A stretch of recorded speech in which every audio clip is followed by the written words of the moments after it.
guys, welcome back to today's new video and very big news for all the NEET 2025 aspirants. As you all know, round 2 provisional result has been declared and many of the students got selected in round 2. So मेरे भी जितने भी students जिनकी मैं counselling करा रहा था उनके अंदर मोस्ट ऑफ द स्टूडेंट्स को सेकंड राउंड में सिलेक्शन हो गया है, उन्हें कॉलेज मिल गया है। अब आपको क्या करना है, आपको जो कॉलेज मिला है आपको उसको अपग्रेड करना है, नहीं करना है, क्या रूल्स हैं, क्या स्टेप्स हैं, जिन्होंने फर्स्ट राउंड में अपडेट किया उनको क्या करना है, तो मैं आपको सब कुछ इस वीडियो के अंदर बताने वाला हूँ। अगर आपने छोटी सी भी गलती करी तो आप काउंसलिंग से बाहर हो जाओगे। So you don't have to do any foolishness जिसकी वजह से आप काउंसलिंग से बाहर हो जाओ। तो जो भी रूल्स है मैं आपको इस वीडियो के अंदर बताने वाला हूँ। उससे पहले मैं आपको राउंड 2 की जो कट ऑफ गई है ऑफिशियल वो मैं आपको बताता हूँ, जिससे आपको आइडिया लगेगा कि हाँ राउंड 3 के अंदर क्या कट ऑफ जा सकती है और मुझे मिलने के चांसेस हैं कि नहीं है। So hello everyone, welcome back to today's new video. Myself Pathan Farman Khan, pre final year MBBS student from government medical college Wanaparthy Telangana. So guys, बहुत बच्चे वेट कर रहे थे राउंड 1 के बाद राउंड 2 होने में बहुत टाइम लग गया, लेकिन फाइनली रिजल्ट आ चुका है। अब मैं आपको कट ऑफ बताता हूँ।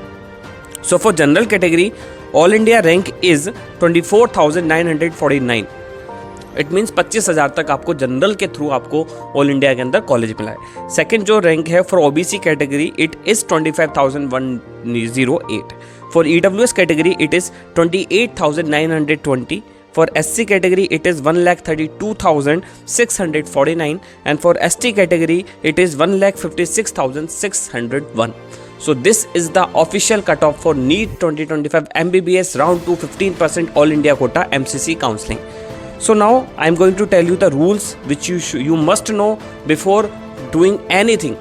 कल फाइनल मेरिट लिस्ट है, उससे पहले आपको ये सारे रूल्स पता होने चाहिए, उसके अकॉर्डिंग आपको डिसीजन लेना है। अगर आपने गलत डिसीजन लिया तो आप काउंसलिंग से भी रस्टिकेट हो जाओगे। सो सबसे पहली बात, जो आपका प्रोविजनल मेरिट लिस्ट है वो आ चुकी है। आज 18 को आपकी जो फाइनल मेरिट लिस्ट है वो आएगी। इसके बाद जो है आपकी जो रिपोर्टिंग डेट है वो 18 सितंबर से लेकर 25 सितंबर के बीच में है। तो आपको इस मोमेंट जो टाइम पीरियड है इसके बीच में जाकर आपको अपनी रिपोर्टिंग करनी है, ठीक है, ये पहली बात। और अब सुनो, आप राउंड 1 के अंदर किसी ने अपग्रेड किया था, राउंड 1 के जिसको कॉलेज अलॉट हुआ था उन्होंने अपग्रेड किया था। तो जिन विद्यार्थियों को राउंड 1 में कॉलेज मिला है उन्होंने ज्वाइन करके अपग्रेड किया था, उन्हें राउंड 2 में नया कॉलेज मिला है। तो उन्हें क्या करना है, अपने राउंड 1 वाले कॉलेज में जाना है और वहाँ से रिलीविंग लेटर लेना है और जितने भी ओरिजिनल डॉक्यूमेंट्स हैं वो सारे लेकर राउंड 2 वाले कॉलेज में इसी टाइम पीरियड के अंदर 18 सितंबर से 25 सितंबर के बीच में जाके अपना रिजल्ट जाके रिपोर्टिंग करनी है।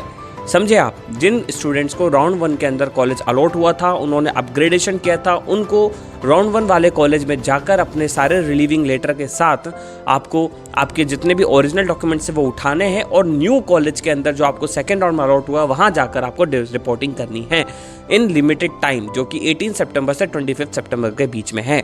तो ये आपका पहला स्टेप है, ठीक है।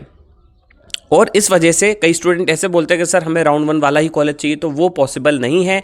आपने अपग्रेडेशन किया है, आप राउंड 1 से बाहर हो चुके हो, आपको जो कॉलेज अलॉट हुआ था राउंड 1 वाला वो कैंसिल हो चुका है, ठीक है। अब दूसरी बात, जितने भी स्टूडेंट हैं जिन्होंने फ्रेश अलॉटमेंट की थी राउंड 2 के अंदर, जिनको फर्स्ट राउंड के अंदर कॉलेज मिला नहीं मिला उन्होंने छोड़ दिया, लेकिन राउंड 2 के अंदर उन्होंने फ्रेश अलॉटमेंट की थी, ठीक है, और उनको पहली बार कॉलेज मिला है, तो उन्हें 17 से 25 सितंबर के बीच में जाकर अपनी फिजिकल रिपोर्टिंग करनी है उस कॉलेज में।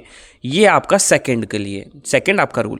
थर्ड रूल ये है कि किसी विद्यार्थी को, किसी भी स्टूडेंट को राउंड 2 के अंदर कॉलेज मिला और वह ज्वाइन नहीं करता है, वो अगर जाके ज्वाइन नहीं करेगा तो उसकी जो ऑल इंडिया की सिक्योरिटी मनी है वो फॉरफिट हो जाएगी। तो ये चीज़ आप ध्यान रखना।